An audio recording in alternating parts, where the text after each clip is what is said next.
ग्वालियर जिला एवं पुलिस प्रशासन के साथ ही धर्म गुरुओं की मौजूदगी में मुख्यमंत्री डॉक्टर मोहन यादव के दिशा निर्देशों को लेकर कलेक्ट्रेट में एक बैठक आयोजित की गई, जिसमें कोलाहल अधिनियम एवं खुले में मांस की बिक्री को रोकने के लिए सरकार की मंशा जाहिर की गई। हालांकि शासन की ओर से पहले ही कोलाहल अधिनियम और खुले में मांस की बिक्री प्रतिबंधित है, बावजूद इसके लोग ध्वनि प्रदूषण फैला रहे हैं और वहीं खुले में मांस की अवैध रूप से की जा रही बिक्री को लेकर भी समय लोग सचेत नहीं हैं। इसी को लेकर जिला प्रशासन ने धर्म गुरु एवं आध्यात्मिक केंद्र के संत कृपाल सिंह महाराज एवं अन्य लोगों की मौजूदगी में शासन की मंशा से यह बैठक बुलाई। इसके लिए जल्द ही उड़नदस्ते भी गुरुवार शाम तक तैयार कर दिए जाएंगे, जो ध्वनि प्रदूषण एवं खुले में मांस की बिक्री करने वालों के खिलाफ कार्रवाई करेंगे। Bureau report, Madhyanchal today digital, Gwalior.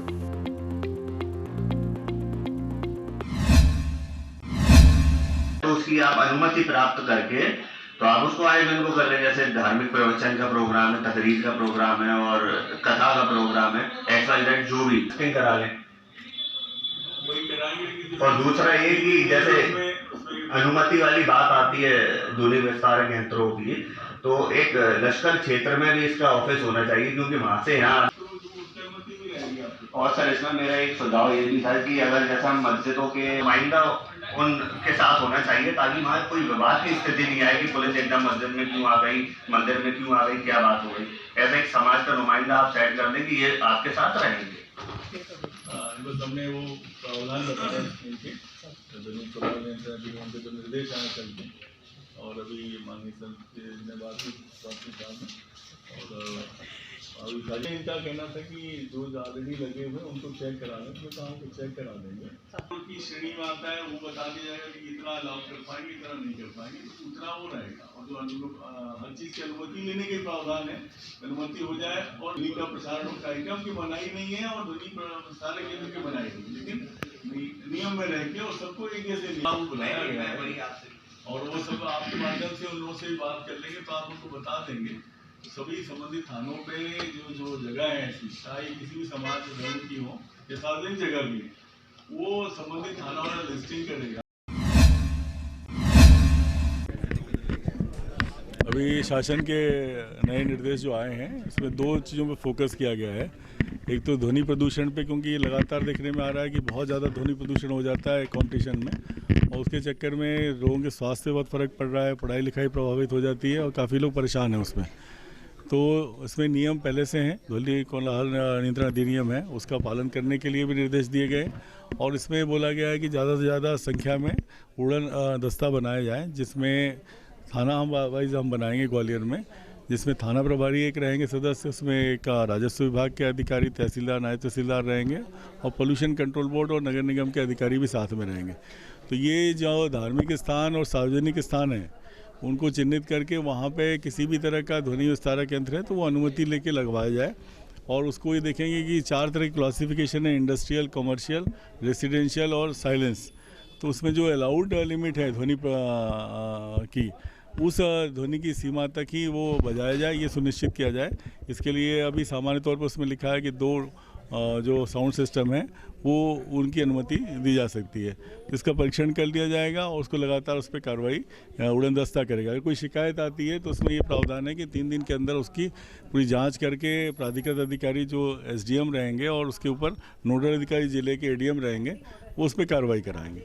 तो ये एक ध्वनि के लिए है कि कोई इस तरह की न्यूसेंस ना हो, और सभी के लिए है, ये सभी धर्म वालों के लिए भी है और सभी धार्मिक स्थलों के लिए और सार्वजनिक स्थलों के लिए है। कोई इंडोर में कुछ कार्यक्रम करना चाहता है, जैसे बाहर ध्वनि नहीं आ रही, तो उसमें कोई ऐसी आपत्ति नहीं है। लेकिन बाहर अगर आम जनता उससे परेशान होती है और ध्वनि प्रदूषण की उसमें आता है, तो उस पर कार्रवाई की जानी है। दूसरे पे है कि खुले में पशु मांस और मछली का विक्रय का प्रावधान जो है वो नहीं है, होना चाहिए। तो खुले में अगर बेचता है तो वो उसमें उसके पास में या तो पारदर्शी कांच वगैरह होना चाहिए, जो विक्रय होगा उसका जो पशु का काटना होगा वो बिल्कुल अंदर होना चाहिए, वो कहीं दृश्य नहीं होना चाहिए। और वहाँ पे कचरे का निष्पादन करने की और साफ़ सफाई की पर्याप्त व्यवस्था होना चाहिए, और इसके लिए भी उनके पास अनुज्ञप्ति होना चाहिए। हाँ, इन पे कार्रवाई की जाएगी। इसमें भी कल की तारीख से इसमें अभियान चालू किया जाएगा।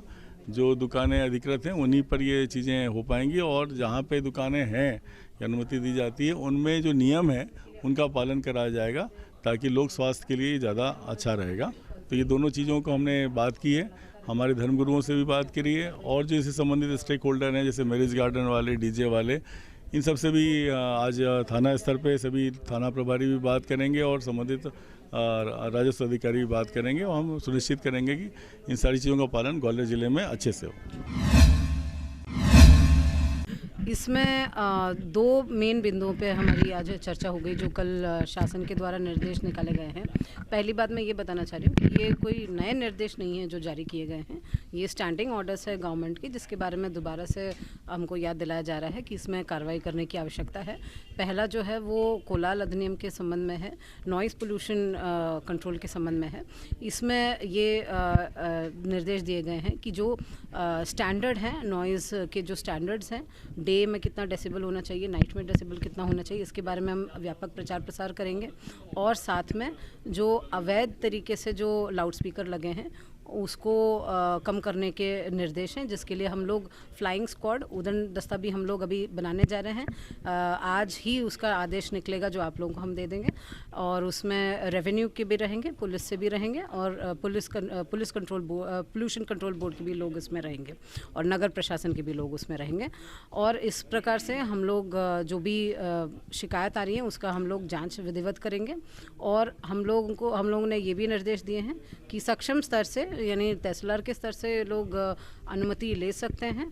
अनुमति सिर्फ इतनी की है कि 2 मीडियम लाउड स्पीकर जो with in the sound range हों उसकी अनुमति दे दी जाएगी, और यदि इसका उल्लंघन किया जाएगा तो आयोजकों के विरुद्ध जो भी शासन के निर्देशानुसार जो अग्रिम कार्रवाई है वो की जाएगी। जी मैडम, कई मंदिरों की ज़मीन पर कब्जा है, शिकायतें भी लगातार जो है आती रही है पंचकुला में, बहुत सारे ऐसे मंदिर, 1 दर्जन से ज़्यादा है, तो इनको लेकर भी कार्रवाई होगी इनकी ज़मीन को मुक्त कराने के लिए? कुछ इस प्रकार की शिकायतें हमारे सामने आई हैं, और ज़रूर इसके बारे में अभी जो शिकायतें आई हैं वो हमने संबंधित SDMs को भी इसके बारे में हमने पत्र भी जारी कर लिया है कि इसमें जांच की जाए, विधिवत उसमें जांच हो जाएगी, और उसमें जो गलती जो भी हमको पाया जाएगा उसके हिसाब से अग्रिम कार्रवाई की जाएगी।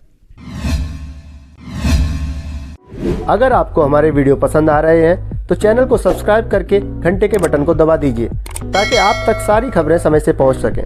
धन्यवाद।